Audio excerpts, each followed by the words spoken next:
Hi అండి. నాకు ఒక ఆవు ఉంది, ఒక 10 బర్రెలు ఉన్నాయి.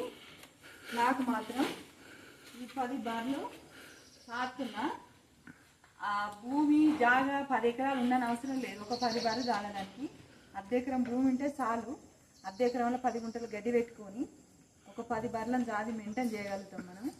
కాబట్టి పిల్లలు ఉంటే, ఎదిగిన పిల్లలు ఉంటే మాత్రం హైదరాబాద్ మొక్కలు తోలిచ్చి వాళ్ళని సాలిసాలని జీతాలతోటి 20-30 వేలతోటి వాళ్ళు బతకలేక, వాళ్ళ పిల్లలు బతకలేక, భార్య పిల్లలతో నానా తంటాలు పడుతుంది.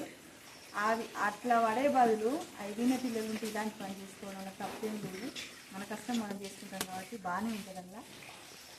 అలా అక్కడ పోయి అన్ని కష్టాలు పడే బదులు ఆ పిల్లల మీద మనకన్ను ఉంటుంది. మనం పిల్లలకి హెల్ప్ చేస్తే మాత్రం ఇలాంటి పని చేసుకుంటే మంచిగానే ఉంటుంది.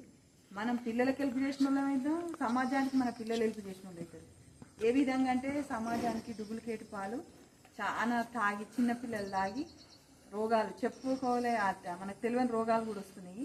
బీపీలని, షుగర్ అని, క్యాన్సర్ అని చిన్న చిన్న పాపలకు రోగాలు వచ్చి వాళ్ళకు హాస్పిటల్లో పాలు అయ్యి చచ్చిపోతున్నారు. కాబట్టి ఇలాంటి పాలు అందిస్తే రూపాయల చారాన మందమన్నా మనం కొంచెం సమాజానికి హెల్ప్ చేసిన వాళ్ళం అవుతాం. ఊరికొక ఇద్దరు ఇలాంటి షెడ్ వేసుకొని ఒక 10 బర్రెలను జాతే ఆ సమాజానికి చారానమన్నా హెల్ప్ చేసిన వాళ్ళం అవుతాం.